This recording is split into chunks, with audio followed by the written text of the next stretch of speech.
Phrasal വേർബുമായി ബന്ധപ്പെട്ട ഒരു question ആണ്.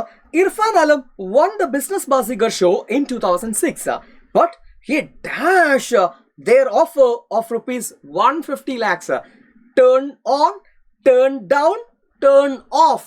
Turn on എന്ന് പറഞ്ഞാൽ തുറക്കുക, ഓൺ ആക്കാന്നൊക്കെ അർത്ഥം അല്ലേ. ടേൺ ഡൗൺ എന്ന് പറഞ്ഞാൽ റിജക്ട് ചെയ്യുക, നിരസിക്കുക, വേണ്ടെന്ന് പറയാ. ഇതാണ് turn down. Next turn of ചെയ്യുക എന്നുള്ളത്. അപ്പൊ ഇവിടെ ഏതാണ്? നിരസിച്ചു, റിജക്ട് ചെയ്തു എന്ന് പറയുന്നതാണ്.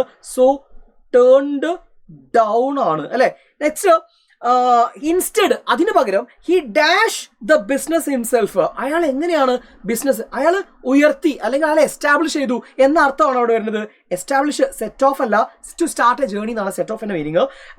സെറ്റ് എസൈഡ് എന്ന് പറഞ്ഞാൽ ടു റിസർവ്, റിസർവിലേക്ക് മാറ്റി വെക്കുക. നെക്സ്റ്റ് സെറ്റപ്പ്, എസ്റ്റാബ്ലിഷ് എന്നർത്ഥം. അപ്പോൾ സെറ്റപ്പ് ആണ് അവിടെ ആൻസർ. ഫ്രേസൽ വേർബ്സ് ഒരുപാടെണ്ണം പ്രീവിയസ്ലി ചോദിച്ച ചോദ്യങ്ങൾ പഠിച്ചു വെക്കണം. ഓക്കെ.